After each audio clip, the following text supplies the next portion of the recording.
thème comment vaincre les tempêtes. Amen. Est-ce qu'il y a quelqu'un ici qui ne comprend pas bien le français? Ça va? Yendoubé. Français, ça va? Ça va? Ok. Donc, si le français seul va, donc, on va aller ainsi. Donc, le thème d'aujourd'hui est intitulé Comment vaincre les tempêtes. Amen. Et nous allons essayer de comprendre le terme tempête. C'est quoi on appelle une tempête? Une tempête, tout le monde le sait, c'est un vent violent. Mais nous devons reconnaître une chose. Souvent quand on parle des tempêtes, ce sont des vents violents et qui causent des dégâts à leur passage. Donc c'est un vent à son passage qui crée la panique, la peur, qui crée des problèmes. C'est ça qu'on appelle une tempête. Et dans la Bible, beaucoup d'endroits on nous parle des tempêtes. Mais les tempêtes, ce n'est pas toujours le vent que nous connaissons. À la lecture, nous allons voir qu'est-ce qu'une tempête peut être représentée dans la parole de Dieu. Ainsi, nous allons lire Matthieu chapitre 7, versets 24 à 27. Je suis au Matthieu 7, 24 jusqu'à 27. Là, il est écrit, « Ainsi, quiconque entend de moi ces paroles et les met en pratique sera semblable à un homme prudent qui a bâti sa maison sur le roc. La pluie est tombée, les torrents sont venus, les vents ont soufflé et se sont portés sur cette maison. Elle n'est pas tombée car elle était fondée sur le roc. Mais quiconque entend de moi ces paroles et ne les met pas en pratique sera semblable à un homme insensé qui a bâti sa maison sur le sable. La pluie est tombée, les torrents sont venus, les vents ont soufflé et se sont abattus sur cette maison. Elle est tombée et sa ruine a été grande. Grande. Amen. Donc, ici, Jésus nous parle sous forme d'une parabole, si je peux le dire ainsi. Il dit, si quelqu'un met en pratique la parole, l'enseignement que lui, il donne, qu'il venait de donner dans cette circonstance, et on peut dire tout enseignement que Jésus donne, si on le met en pratique, alors on ressemble à une personne qui est sage et qui a bâti sa maison sur le roc. Après avoir bâti la maison sur le roc, Jésus dit que les vents ont soufflé, la pluie est tombée, les torrents sont venus, mais rien n'est arrivé à la maison. Pour quelle raison? Parce que la maison était bâtie, était construite sur le roc, un roc solide. C'est-à-dire la maison était construite sur une fondation solide. Amen. Donc, nous allons retenir ici deux termes, maison et roc. Amen. Alors, Jésus dit, si quelqu'un met en pratique sa parole, il ressemble à une personne qui a construit sa maison sur le roc. C'est quoi Jésus symbolise par la maison ici?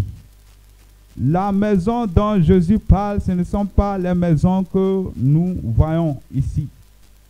Alors, la maison dont Jésus parle ici, c'est ta vie, c'est ma vie, c'est la vie du chrétien de tous les jours. Amen. Et nous allons voir aussi le terme roc. C'est quoi le roc? Le roc c'est Jésus lui-même qui est le roc ou le rocher ou la fondation. Les trois sont valables. Jésus est le roc, il est le rocher, il est à la fois la fondation. Comme preuve, nous allons lire dans 1 Corinthiens chapitre 3, le verset 11. 1 Corinthiens 3, 11. Amen. Si quelqu'un trouve, il lit. Oui.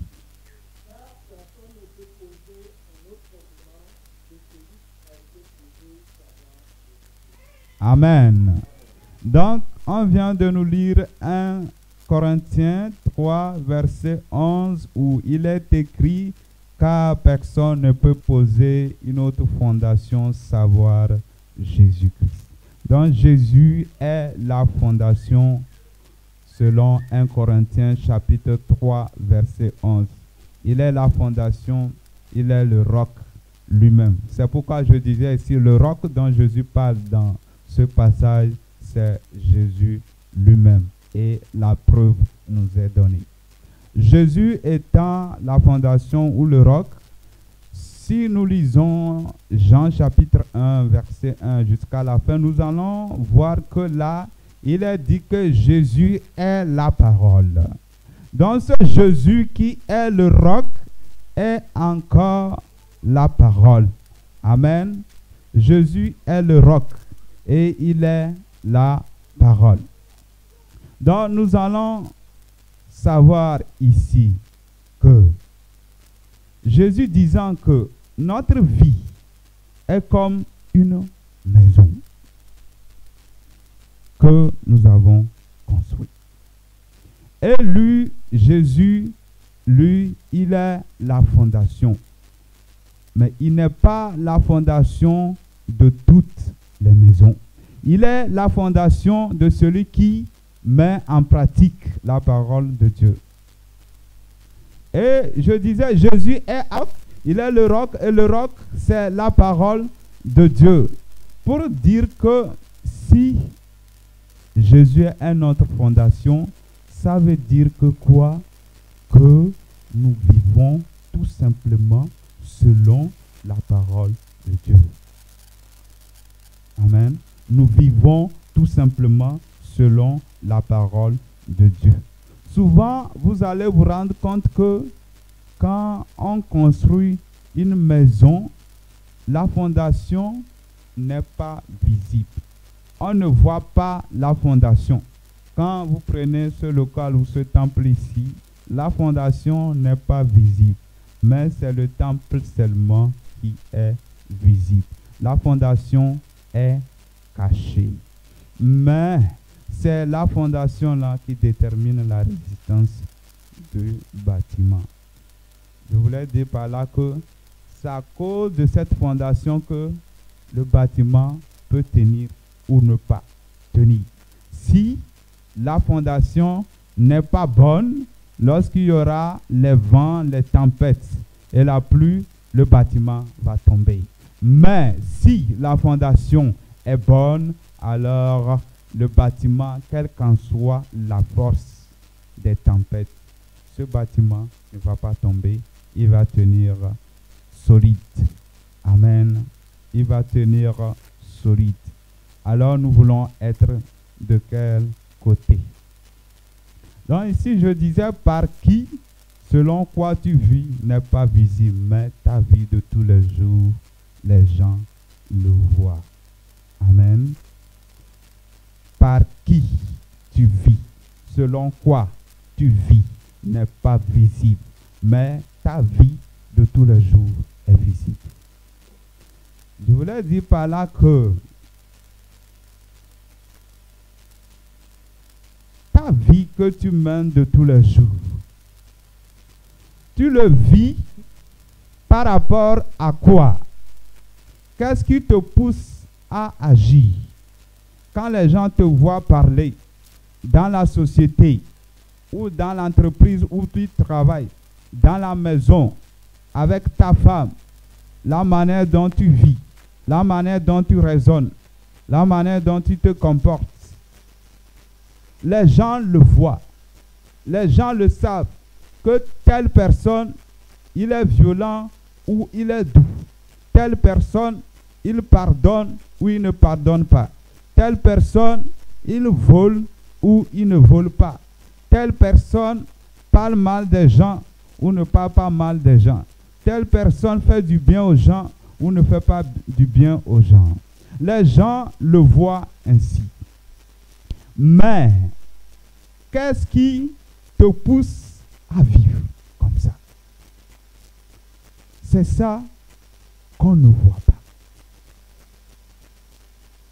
On te voit vivre, mais qu'est-ce qui te pousse à te comporter comme ça? Personne ne peut voir ce qui te pousse à vivre ainsi. C'est pourquoi Jésus dit, notre vie est comme un bâtiment. Et en dessous de notre vie, il y a ce qui nous pousse à ça. Est-ce que c'est la parole de Dieu ou selon nos propres pensées? Les gens ne voient pas les pensées que tu as. Mais c'est quand tu te comportes, ils se rendent compte que tu es comme ça. Ce que tu décides dans ta chambre, ce que tu penses dans ta chambre, les gens ne savent pas. Mais quand tu te comportes, on se rend compte que c'est comme ça tu es. C'est comme ça tu vis. Et si tu vis par Jésus, alors les gens verront que toi, tu es différent. Les gens ne vont pas voir Jésus. Je n'ai jamais vu quelqu'un me dire aujourd'hui qu'il voit Jésus. Mais il voit le chrétien. Les gens du monde nous voient. Les chrétiens aussi nous voient. Tout le monde nous voit.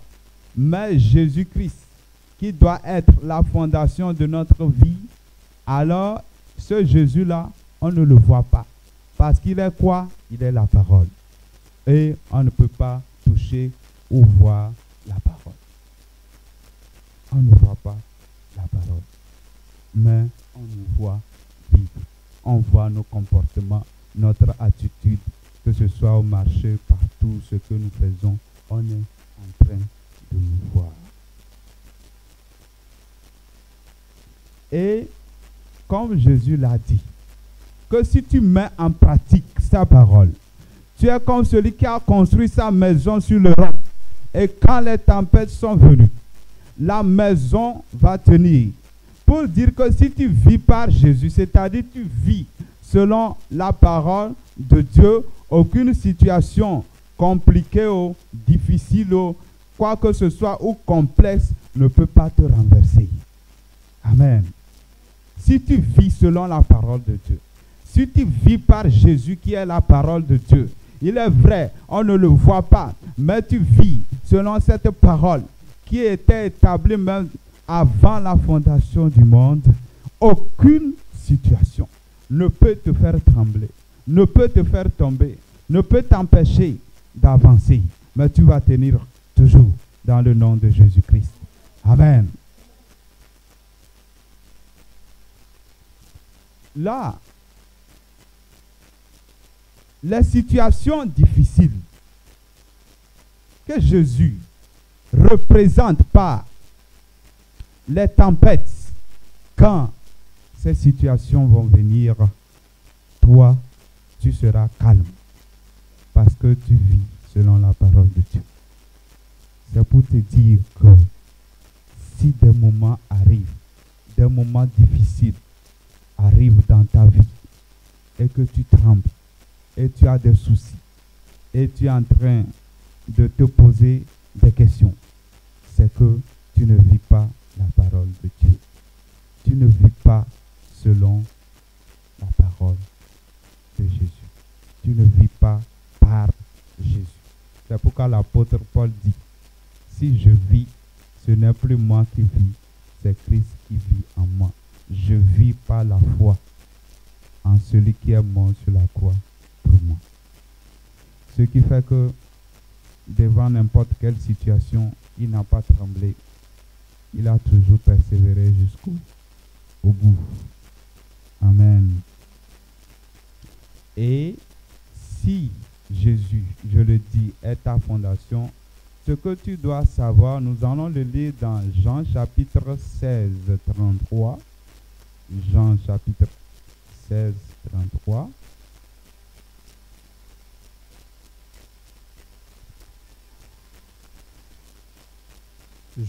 Jean chapitre 16, verset 33. Je vous ai parlé ainsi pour que vous ayez la paix en moi. Vous aurez des tribulations dans le monde, mais prenez courage, moi j'ai vaincu le monde. Amen. Amen. Voilà. Si tu vis selon la parole de Dieu, si tu ne vis que selon la parole de Dieu, Jésus te dit que de prendre courage devant n'importe quelle situation, parce qu'il a vaincu le monde. Il a déjà vaincu le monde. Et le monde ne peut pas te vaincre tant que tu vis selon la parole de Dieu. Tant que tu vis par Jésus, alors le monde ne peut pas te vaincre parce que Jésus a déjà vaincu le monde. Donc, sondons nos vies pour voir pourquoi il arrive qu'on tremble, on a peur, on se pose des questions, ou on pleure, on a des soucis. Est-ce que nous vivons selon la parole de Dieu? Est-ce que nous vivons par Jésus? Est-ce que nous marchons selon les recommandations que Dieu nous a données? Et je vous assure, si nous marchons selon ces recommandations, aucune tempête ne peut nous mettre par terre. Mais c'est la tempête qui va céder devant nous au nom de Jésus. Et si même les tempêtes arrivent, voici les promesses qui nous attendent.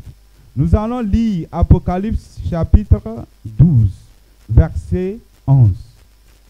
Apocalypse 12, verset 11. Apocalypse 12, le verset 11.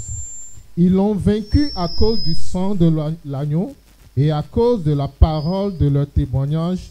Et ils n'ont pas aimé leur vie jusqu'à craindre la mort. Amen. Amen. Vous voyez, on dit ils l'ont vaincu à cause du sang de l'agneau et à cause des paroles de leur témoignage. Ils n'ont pas aimé leur vie jusqu'à craindre la mort. Il nous arrive de prendre des passages bibliques comme des cadeaux de Noël pour manger. Ah, Dieu ne donne pas les cadeaux de Noël comme ça, comprenons-le. Ce n'est pas de dire que nous l'avons vaincu par le sang de Jésus, alors c'est fini, la victoire vient automatiquement. Il y a des choses que nous devons faire. Vous allez voir dans la suite, il est bien dit, ils n'ont pas aimé leur vie jusqu'à craindre la mort. Ce qui fait que il est dit qu'ils l'ont vaincu à cause du sang de l'agneau. Jésus a dit dans ce passage, si quelqu'un veut me suivre, si quelqu'un veut être mon disciple, il doit renoncer à lui-même. Il doit haïr sa propre vie. Alors il est vraiment mon disciple. Donc ici, on nous dit qu'ils n'ont pas aimé leur vie. Ça veut dire qu'ils ont fait ce que Jésus a dit. De ne pas aimer ta propre vie, mais de plutôt vivre selon ce que Jésus te dit de faire. Ce que la parole de Dieu te demande de faire. C'est ça que tu fais. Si c'est comme ça, la promesse qui est pour toi, c'est que tu as vaincu le diable à cause du sang de l'agneau. Amen. Quand le diable vient, il ne peut pas tenir. Il va trembler. Parce que le sang de Jésus témoigne sur ta vie. La Bible dit que le sang de Jésus parle plus fort que le sang d'Abel. Si l'ennemi nous tremble par terre, si nous piétine, c'est parce que nous sommes responsables et nous ne savons pas quelles sont les bonnes choses que Dieu nous donne, mais qui sont bien conditionnées. Et nous devons vraiment agir selon les conditions, les recommandations que Dieu a données pour que nous puissions vivre toutes ces promesses qui sont tellement intéressantes qu'on ne peut pas trouver ailleurs, qu'on ne peut pas trouver dans le monde, mais seulement en Jésus-Christ. Amen. Aucun homme du monde, quel qu'en soit son rang social, politique, qu'il soit riche, qu'il soit pauvre, qu'il soit célèbre, quoi que ce soit, ne peut pas vaincre le diable si ce n'est Jésus seul qui l'a vaincu et qui nous donne de marcher dans cette victoire et nous demande de ne pas aimer notre vie. Lorsque nous n'aimons pas notre vie et nous vivons selon la parole de Dieu seulement, alors le sang de Jésus continue par témoigner sur nous. Le sang de Jésus vient en condamnation du diable pour que le diable ne fasse rien de nous, pour que le diable tremble devant nous, pour que les situations, lorsqu'elles viennent, elles ne puissent pas nous faire trembler. Mais ce sont ces situations qui vont céder le passage et nous allons aller en avant pour la gloire de Dieu. Parce qu'il est écrit, Christ en nous, l'espérance de la gloire. Nous allons aussi lire une autre promesse. Et j'ai dit, ce sont les promesses qui nous attendent. Si nous vivons selon la parole de Dieu, si nous vivons par Jésus, ce sont les promesses qui nous attendent. Et ces promesses que je donne ici ne sont pas exhaustives. Elles ne sont pas complètes. C'est quelques promesses seulement que je donne ici. Nous allons lire Josué chapitre 1, verset 5.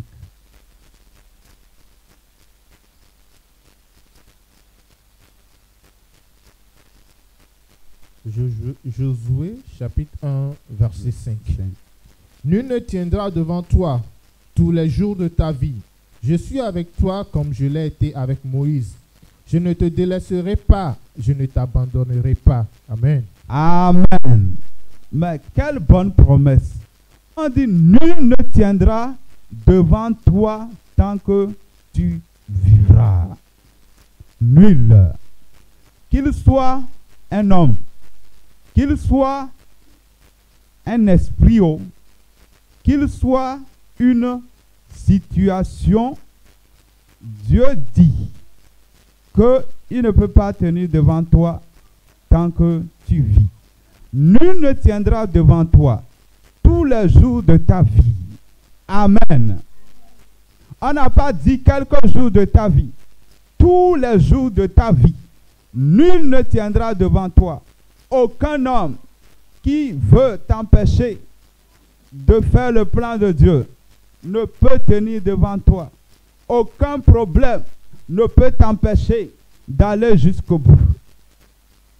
Aucune situation. Aucun esprit. Le diable, que ce soit Satan lui-même, ne peut pas tenir devant toi. C'est la promesse que Dieu nous fait. Amen.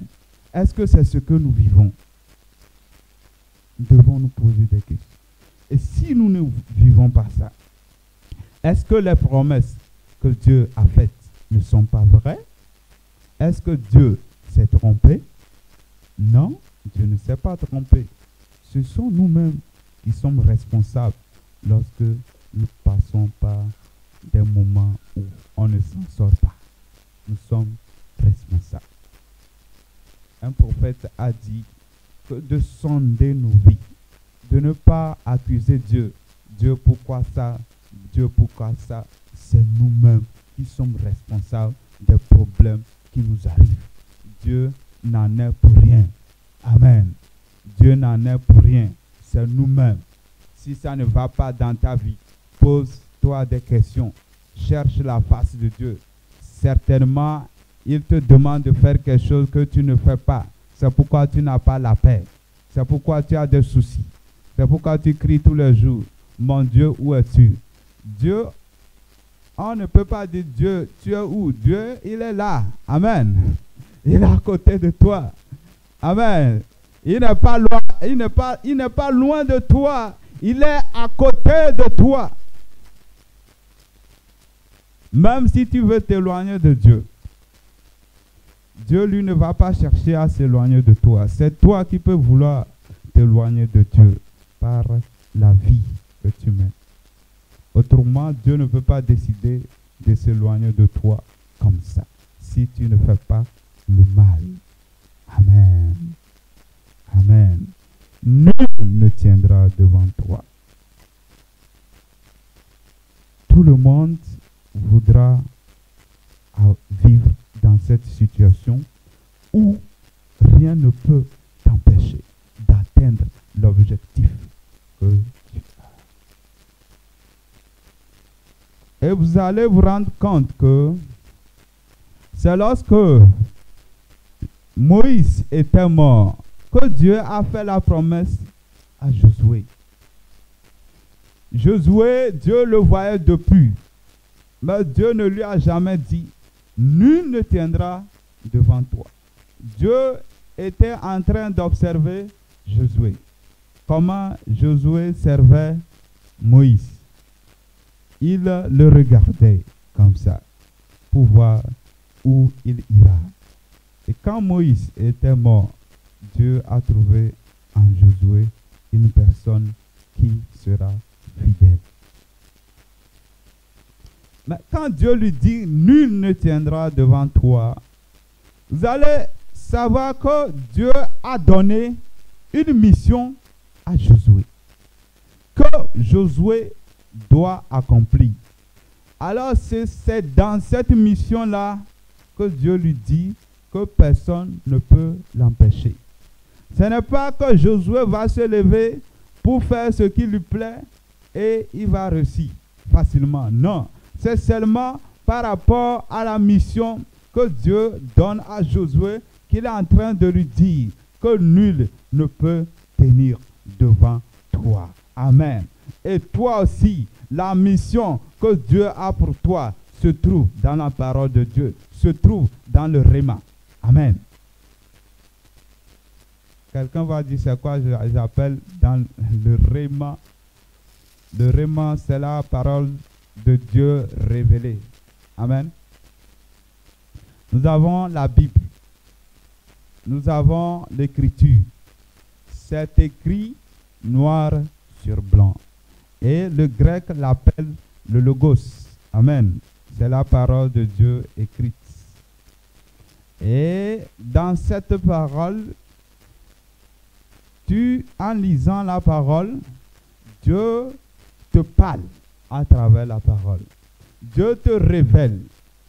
C'est ça qu'on appelle le Réma. Amen. C'est pourquoi je dis que tu as une mission. Elle vient par le Réma. Elle vient par la révélation que Dieu te donne à travers sa parole. Tu ne vas pas dire, tu vas prendre toute la Bible et dire, ah, ma promesse, c'est la Bible. Non. Toute la Bible concerne le monde entier, tout le monde. Ce n'est pas toi seul. Mais il y a quelque part qui t'appartient. Il y a quelque part que Dieu vous parle. Dieu veut te parler. Il y a quelque part que Dieu veut te donner une mission spéciale. Et là, tu dois découvrir, la mission, et de deux, vivre selon cette mission. C'est là que Dieu va te dire, rien ne peut tenir devant toi. Personne ne peut tenir devant toi quand tu es en train d'accomplir la mission que Dieu est en train de te donner. S'il arrive que tu fais des choses, ça ne marche pas et autres, pose-toi des questions. Est-ce que c'est vraiment Dieu qui veut que tu le fasses? Et si c'est Dieu et ça ne marche pas, est-ce que tu as fait ce qu'il te demande de faire? Est-ce que tu t'es préparé comme ça se doit? C'est comme ça nous devons vivre. Amen. Nul ne tiendra devant toi tous les jours de ta vie. Je suis avec toi comme j'ai été avec Moïse. Amen. Dieu te dit aujourd'hui qu'il sera avec toi comme il a été avec Moïse, Josué, les David, les prophètes, Élie, Élisée. Il a été avec les apôtres, tout ça là.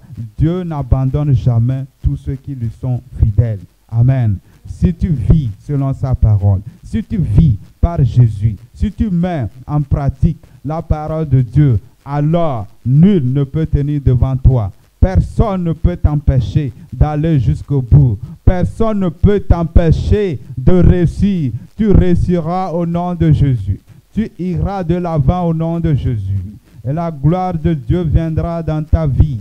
Dans le nom puissant de Jésus-Christ. Amen. Voilà, donc Jésus c'est à travers un enseignement qu'il disait ça, que si quelqu'un met en pratique sa parole, il est semblable à un roc. Nous allons lire encore 2 Corinthiens 1, verset 10. 2 Corinthiens chapitre 1, verset 10.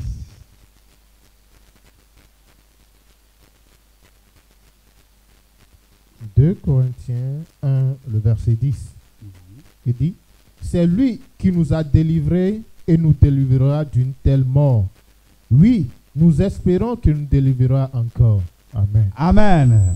Voici les promesses qui t'attendent. Quand l'ennemi va se lever contre toi, quand il va venir avec ses griffes, il veut te dévorer. Il veut te détruire.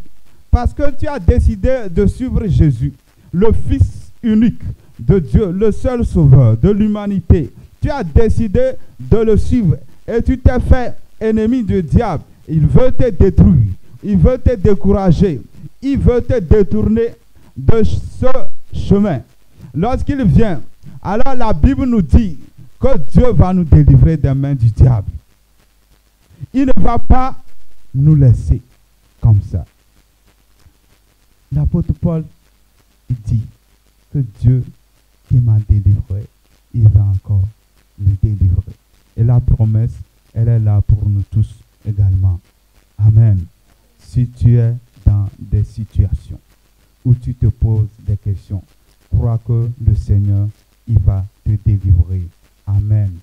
Il dit, c'est lui qui nous a délivrés et nous délivrera d'une telle mort. Amen. Donc, il a la foi que le Dieu qui a délivré avant va encore délivrer aujourd'hui.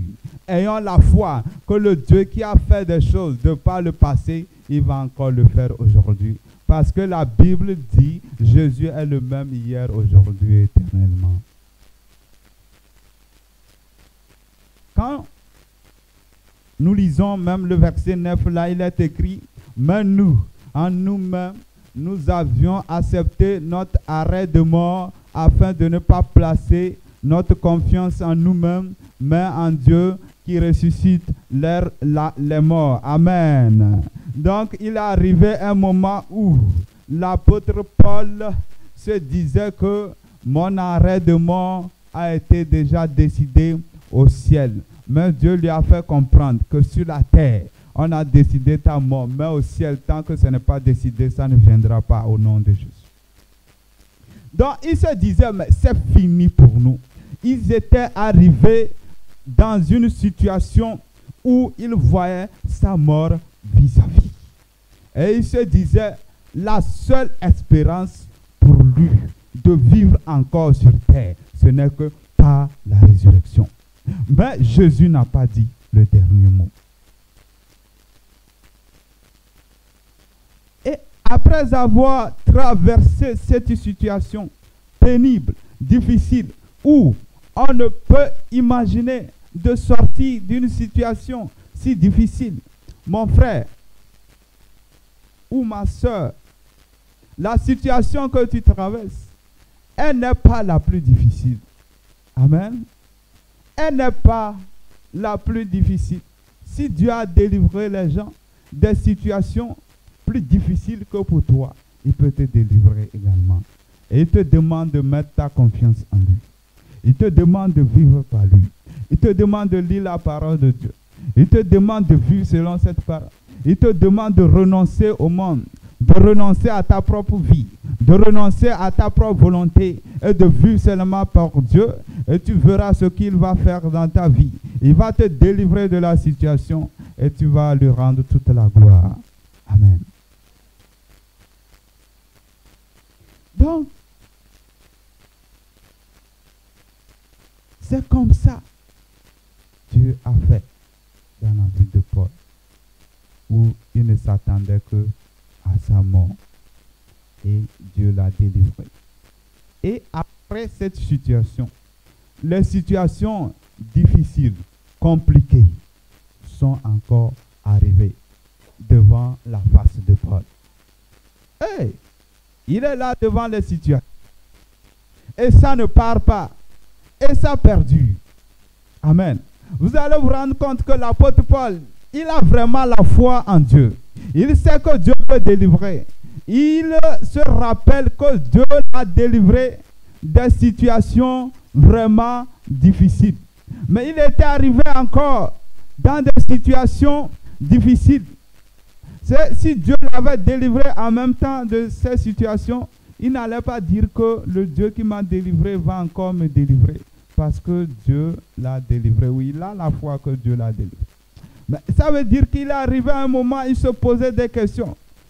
Qu'est-ce qui se passe encore? Parce que la situation là, elle perdure. Qu'est-ce qu'il y a? Il dit, quel qu'en soit le cas, le Dieu qui m'avait délivré, il va encore me délivrer de cette situation. Amen. Il va encore te délivrer. Il ne te reste que à prendre la décision de vivre pour lui seul. Amen. Parce que la Bible dit qu'il est mort pour nous, pour que nous vivions pour lui. C'est l'objectif pour lequel Jésus est venu mourir sur la croix. Pour dire, c'est un des objectifs. Parce que les ressources, les richesses, les promesses qui se trouvent dans la mort de Jésus sur la croix, elles sont insondables, incomptables. Amen. Elles sont tellement nombreuses. Donc c'est un de ses objectifs, c'est de vivre pour lui et non pour nous. Amen. Amen. Amen. La sœur en rouge, est-ce que tu vis pour Dieu ou pour toi? Tu vis pour Dieu. C'est vrai? Tu ne vis pas pour toi. C'est bon. Amen. Tu es sûr que dans ta vie, tout ce que tu fais, c'est la volonté de Dieu? Pas tout. Tu choisis ce que tu peux faire. Mais c'est difficile pour toi.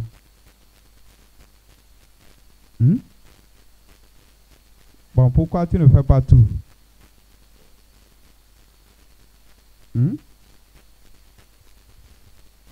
Pourquoi tu ne fais pas tout? Tu fais l'essentiel. Hein? L'essentiel.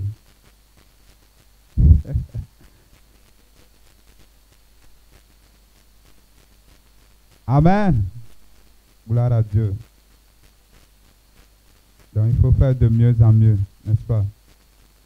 Ou bien tu ne sais pas qui te reste à faire. Beaucoup non. Donc Dieu t'exhorte à faire de mieux en mieux. Amen. Et tu verras de bonnes choses dans ta vie. Amen. Et ce que tu n'as jamais rêvé, il va te le faire dans le nom de Jésus. Ce que tu n'as jamais pensé, Dieu va l'accomplir dans ta vie. Et tu seras étonné. Amen. Rappelle-toi que on t'a dit ça. Et prends la décision. Et tu témoigneras que Dieu a fait de grandes choses dans ta vie au nom de Jésus-Christ. Amen. Donc, quel qu'en soit le cas, mon Dieu, ton Dieu peut te délivrer. Amen. Crois à cette parole. Qu'il peut te délivrer. Il ne va pas te laisser dans la situation. Il ne va pas laisser l'ennemi te dominer. Il ne va pas laisser les situations nous dominer. Il ne va pas laisser les pensées bizarres, les soucis envahir notre vie. Ce n'est pas de sa volonté de nous laisser dans les soucis, dans des problèmes où nous nous posons des questions. Où est mon Dieu? Mon Dieu, pourquoi tu m'as laissé comme ça? Pourquoi m'as-tu abandonné? Ce n'est pas dans son plan que nous soyons dans des circonstances comme ça où on se pose de telles questions. Ce n'est pas dans le plan de Dieu. Il veut plutôt que notre vie glorifie son nom. Amen. Jésus-Christ, quand il était venu sur la terre, tout ce qu'il faisait glorifiait le nom de Dieu. Jésus-Christ n'était pas une personne qui se lamentait était, où les gens le voyaient, ils disaient, oh, voici comment le monde te fatigue, voici comment le diable te fatigue, le diable te domine. Jamais du tout dans la vie du Fils de Dieu. Mais plutôt, quand le diable vient vers Jésus, il tremble. Amen. La Bible dit, quand Satan était allé tenter Jésus, il a tout fait, il n'a rien pu. C'était un échec total. Et il est parti. Et la Bible nous dit, il est parti pour une occasion favorable. Amen. Il est le tentateur et il continue pas à tenter toujours. Il ne se fatigue pas. Il se dit qu'un jour, il va avoir Jésus. Mais il a tout fait, il n'a pas pu l'avoir. C'est pourquoi Jésus dit, le diable vient vers moi, mais il n'a rien en moi. Que ça soit ainsi pour nous. Que s'il vient, il ne va rien trouver. Il doit rebrousser chemin. Nous allons lire 2 Timothée 4, 18.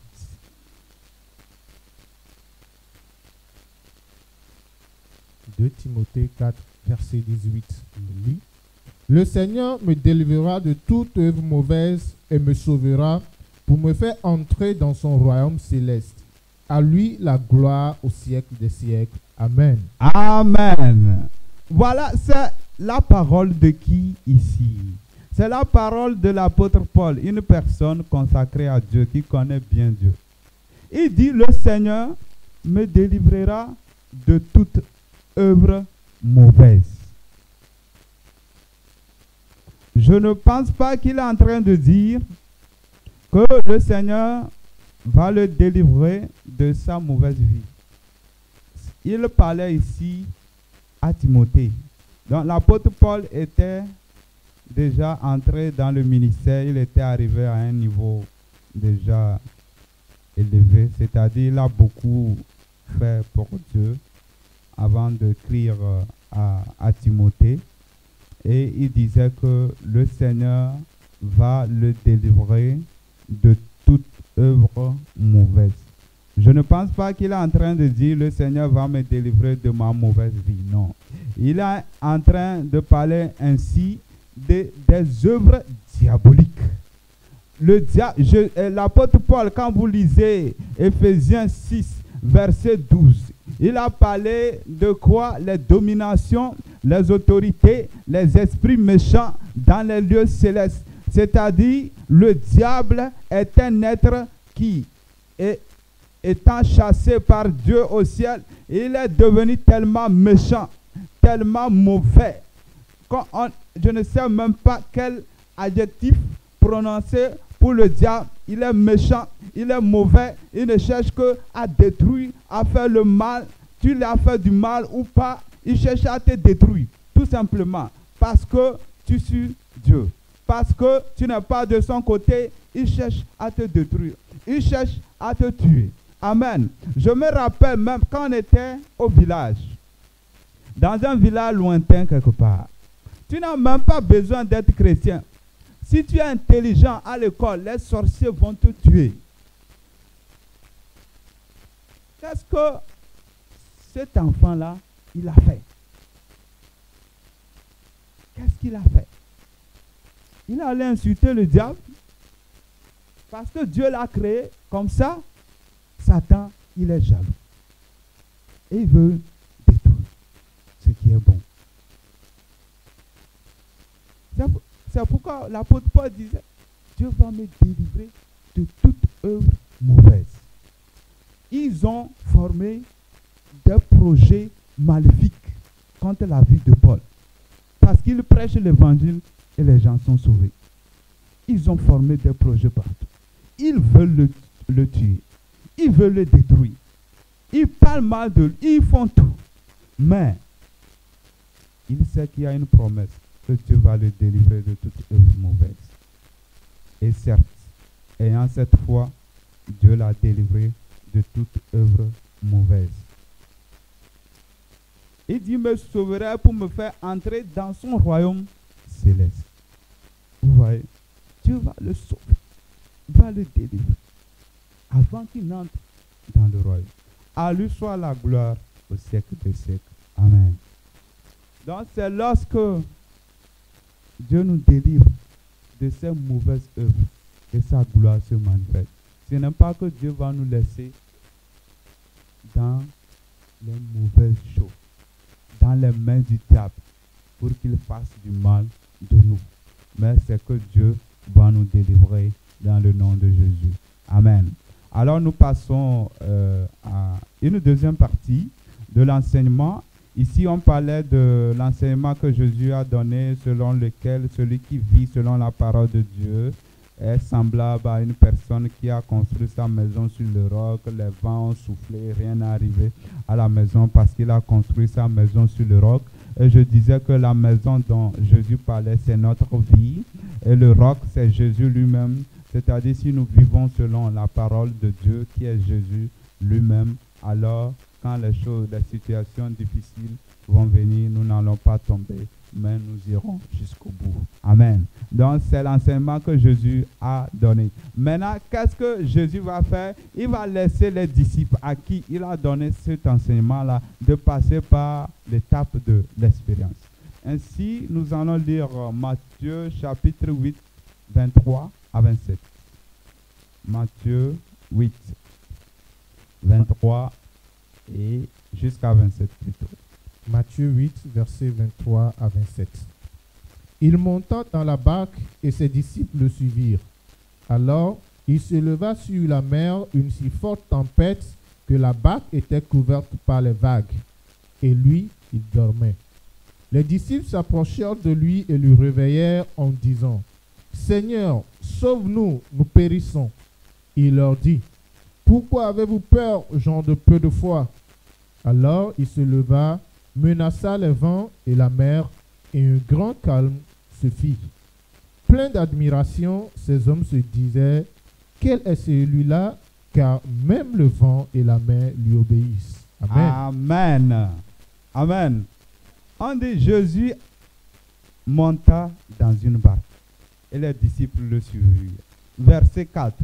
Alors il se leva sur la mer une si forte tempête que la barque était couverte par les vagues et lui, il dormait. Jésus était dans la barque avec les disciples.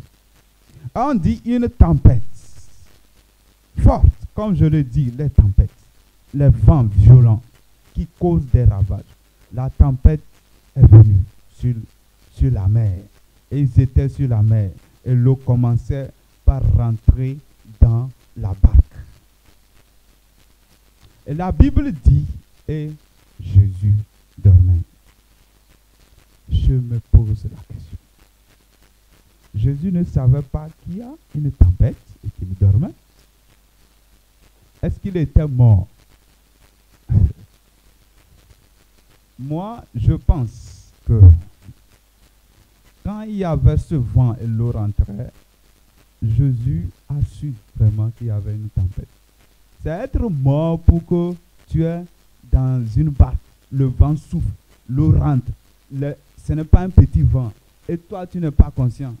Je ne pense pas que Jésus soit une personne comme ça. Même s'il est Dieu devenu homme, un homme le plus faible, dormidor qu'il soit, ne peut pas. Dans une mer, le vent souffle, l'eau rentre sur eux et il ne va pas se réveiller. Mais la Bible nous dit qu'il dort. Amen. Et nous allons savoir aussi, la même Bible nous dit qu'il ne sommeille ni ne dort. Amen. Donc, c'est comme si est-ce qu'il y a une contradiction? Certains vont dire, oui, c'est lorsqu'il est Dieu, il ne dort pas. Comme il est homme, il dort. C'est vrai, Jésus dormait. Sur la barque, le sommeil de Jésus là, c'est autre chose. Amen. Jésus était dans la barque. Et si on nous dit qu'il dort, Alors que la Bible dit, il ne sommeille ni ne dort. C'est pour dire que il était là. Il est là.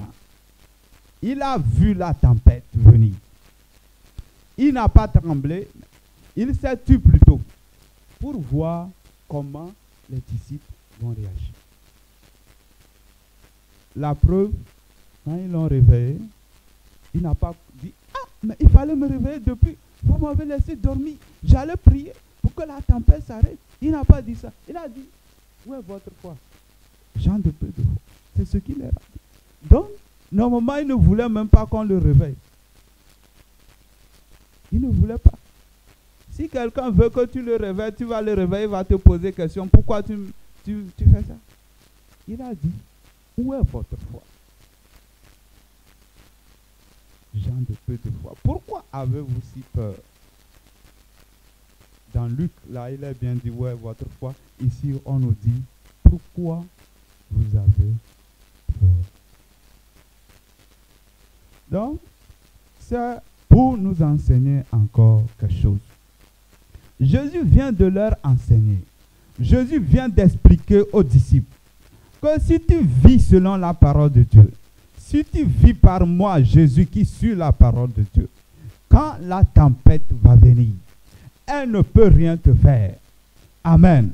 Pour le faire, alors, si eux aussi vivaient selon ce que Jésus a dit, quand la tempête est venue plus tôt, ils ne vont pas trembler. Ils ne vont pas avoir peur. C'est pourquoi il a dit, pourquoi avez-vous si peur? Normalement, ils ne doivent pas trembler lorsque la tempête est venue. C'est pourquoi il a dit, pourquoi avez-vous peur? Tant que vous vivez selon ma parole, aucune tempête ne va vous faire trembler. Ne va vous faire dire que je suis perdu. Non. Vous devez rester calme. Et dans la suite, qu'est-ce que Jésus il a fait? On dit, les disciples s'approchaient et le réveillèrent, dit, Seigneur, sauve-nous. Nous périssons. Il leur dit, pourquoi avez-vous si peur, gens de peu de foi? Alors il se leva, menaça les vents et la mer, et un grand calme se fit. Plein d'admiration, ces hommes se disaient, quel est celui-ci? Car même les vents et la mer lui obéissent. Amen. Le vent, la mer obéit à la voix de Jésus. N'importe quoi obéit quand c'est Jésus qui parle. Amen. Aujourd'hui, Jésus ne viendra pas parler. Mais toi, tu vas parler au nom de Jésus. Et le vent va obéir. La tempête va obéir. Amen. C'est ce qu'il voulait faire comprendre ici. Que ce n'est pas moi, je suis avec vous. Notre vie aussi, c'est comme une barque. Je suis avec vous. Ce n'est pas parce que je suis là qu'il n'y aura pas des tempêtes ou des problèmes. La tempête va venir. Je vais me taire, comme si je dors, pour voir comment tu vas réagir. Si tu as peur, tu as perdu. Mais si tu tiens, tu as vaincu. Donc Jésus menace la tempête. Et on dit, ils étaient étonnés. Heureusement, c'est encore une leçon qui leur apprend que c'est comme ça que vous devez fonctionner. Que s'il y a la tempête, au nom de Jésus, tu dois t'arrêter. Et la tempête va s'arrêter sur champ. Elle ne va pas vous désobéir. Auparavant, il avait dit que quand la tempête va venir, elle ne va rien vous faire. Donc quand le problème arrivera dans ta vie, Jésus dit, si tu vis selon sa parole, ça ne va rien te faire. Ça ne peut pas te faire régresser ou te faire trembler ou t'empêcher de faire ce que Dieu veut pour toi. Et ici, qu'est-ce qu'il a fait aussi? Il a dit à la tempête de s'arrêter. C'est pour dire que non seulement la tempête ne va rien te faire, mais tu vas ordonner à la tempête de s'arrêter, elle va s'arrêter. Tu vas dire, tu n'as pas ta place. Ce n'est pas dans le programme de Dieu, toi tempête, tu es passager. Tu n'es pas là en tant que résident. Amen. Toi tempête, tu es étranger chez moi, tu dois partir. Amen. C'est Jésus seul qui doit résider chez moi. C'est lui qui a la résidence permanente. Mais la tempête, tu es temporaire. Je te commande de partir au nom de Jésus. Parce que Jésus, le roi des rois, est là. Toi, la tempête, tu n'as pas à passer ton temps. Tu dois partir. Et la tempête va se taire et partir. C'est ce que et il veut qu'il est en face de nous. Sinon, quand il leur a demandé, où est votre foi? C'est pour faire quoi avec cette foi? C'est pour utiliser la foi et dire à la tempête, arrête-toi. Et la tempête devait s'arrêter. C'est ça. Jésus est en train d'enseigner à ses disciples. Et c'est ce qui aussi il veut nous enseigner. Amen. Donc, qu'on ne se permette pas de faire des choses si nous ne vivons pas selon la parole de Dieu. On va échouer à plusieurs endroits, je vous assure. Quand on n'obéit pas à Dieu, on va échouer. Tu vas essayer de prier, beaucoup de prières ne vont pas marcher. Ça ne vient pas comme ça. Tu dois faire ce que Dieu te demande et tu verras que les résultats vont accompagner ce que Dieu te demande de faire. Mais tu ne fais rien. Tu choisis dans la parole de Dieu ce que tu peux faire. Tu dis que ça je peux, tu choisis. Ça là je ne peux pas. Dieu, ce n'est pas comme ça. Dieu, il n'y a pas question de 90% ou 50%. Avec Dieu, c'est 100%. Tu choisis tout ou rien. Donc, il nous est recommandé par Dieu de mettre en pratique toute la parole, de le chercher, de l'écouter. Et c'est là que nous allons voir de grandes choses dans nos vies. C'est là que nous allons réussir sur cette terre. C'est là que par notre vie, beaucoup de personnes vont connaître Dieu. Amen. Sans ça, comment les gens connaîtront Dieu dans nos vies? Si Dieu ne se révèle pas à travers notre vie, comment les gens vont connaître Dieu? Comment tu peux aller dire à une personne, Jésus peut faire ça, si il n'a jamais vu ça dans ta vie ou si tu n'as jamais vu faire des choses? Ou tu le dis seulement. Il va dire, mais qu'est-ce qu'il prouve? Tu dis Jésus est guéri. Je n'ai jamais vu quelqu'un guéri par Jésus. Tu me dis Jésus guéri. Tu guéris quoi? S'il a vu Jésus a guéri quelqu'un, il dira, ah oui, ce que tu dis c'est vrai, Jésus guérit, il peut me guérir. Mais si il n'a jamais vu, il n'a jamais entendu, tu viens lui dire, Jésus guérit. Tu inventes des histoires. Vous allez vous rendre compte, dans la Bible, quand Jésus a commencé son ministère, en même temps, il allait dans une synagogue. Je pense que c'est à Capernaum. Les gens ne prêtaient pas attention à Jésus pour savoir, parce qu'il est vulgaire comme les autres quand il a commencé. Mais quand les gens commencent à voir, premièrement, il arrive dans le temple et il y avait un démoniaque. Et ce démoniaque tremble. Il dit, qui as-tu entre nous et toi, fils de Dieu? Tu es venu pour nous perdre. Et il a menacé les démons. Les démons s'est tué. Les gens commencent pas à regarder Jésus. Hey, lui là, c'est comme ça il est. Ceux qui étaient assis à côté de lui, qui le prenaient pour un homme ordinaire, ils commencent pas à s'étonner. Et les gens viennent, ils prient. Les malades sont guéris. Les démoniaques sont délivrés. Alors, vous allez voir qu'est-ce qui se passe. La foule commence par courir pour venir parce que Jésus-Christ guérit, délivre. Amen. Jésus n'est pas allé dire aux gens que je guéris. Non. Il ne serait même pas venu. Il n'a pas dit. Ce n'est pas qu'ils ont vu Jésus dire « Hey, je guéris, venez voir, je guéris, venez voir. » Non. C'est qu'ils ont entendu que ce monsieur-là, il fait tel. Et c'est eux-mêmes qui couraient. Même il y a certaines personnes qui n'aiment même pas aller pour leur annoncer l'évangile. C'est eux-mêmes qui ont couru pour venir vers Jésus. Amen. Donc, il ne faut pas que les tempêtes nous mettent par terre et que notre vie ne soit pas un signe pour le monde.